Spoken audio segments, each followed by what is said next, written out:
Hey there to anybody and everybody that's seen this video.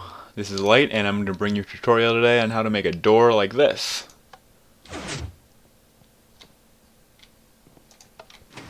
Yeah. Alright, we're ready to go. So, I know there's a lot of doors out there that look like that 3x3 setup with a hole in it. I know there's a lot of people that have done it and there's a lot of ways to do it. But I have my own way. I've done all the redstone myself. And I like how it looks. I like how it's you open and close it with the same device, so you open it when you go in and you close it when you go out. But I'll talk about that after it's done. So first you want to decide what material you want the 3x3 area door, I guess, to look like. I chose emeralds for this setup here. So what you want to do is, I usually start with the bottom, like this, and then you need 60 pistons, obviously, to pull the blocks down. So you want to put them down here. You want to leave one block of air in between, right there, so that he can grab on, right? So we're just going to clear out some space here. What I do, I always do the bottoms first, because it's easier to work up, for me at least.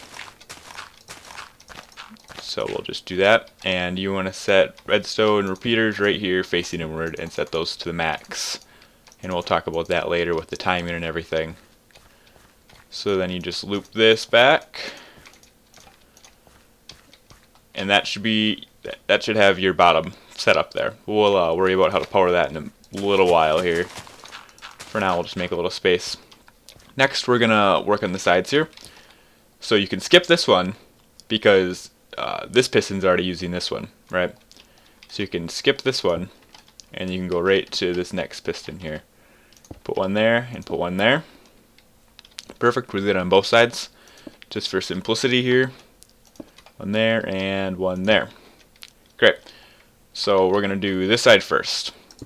So what we're going to do is we're going to take one redstone and go up one block. We're going to replace that just so we can keep track of our redstone. And what I like to do when I'm making towers like this is just tower it up right away so I don't get confused, and then I hollow out every other one so I know how to move the current up. So the current will go like this. That'll turn it off, that'll turn it on, that'll turn it off, I'll turn it on. Alright, so that looks a little messed up right now, but once we put power to that, it'll be fine. So we have that, and we're just going to do that to the other side really quick too so it matches up. So we'll do one of these, and same setup here. One of these, this one doesn't need to be quite as high because it's not going to be involving the top. We made that one extra high so that we could do wire up the top block as well, that one there. So we're going to put our torches here, here, here, and here. Great. I'm actually not even sure if we need that top one, to be completely honest with you. We'll see though. So we have that all set up, and it looks goofy right now, but once we put power to it, you'll see. So now the next thing we need is our top one, our top piston here. So we need a block of air, and then we need the piston here. So we're going to have to put another block there so we can have something to place the piston on. There we go. Great. Great, great, great. So then we just have to run some stone across, and we can run our wire. And that'll power that. Awesome. Alright, so the next thing we're going to do is power this guy here. So we'll just make a little bit more space.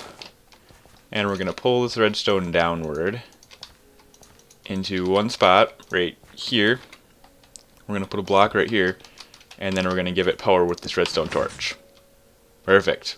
So now you can see that it's actually working. And all the pistons are connected to all the blocks. So now we have to turn it off.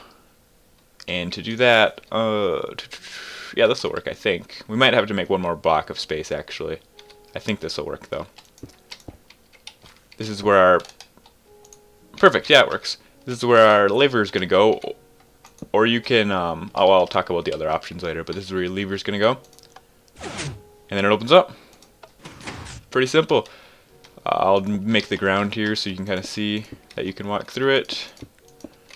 So you just pull it. You can walk in, do your business, and walk out. that's my favorite way of doing it. And the timing I have on this thing to 4 is just so that, here, I'll show you. If these aren't timed out to 4, then it looks kind of goofy. See, it doesn't quite line up. So, it's still not perfect on 4, but I think it's a lot better.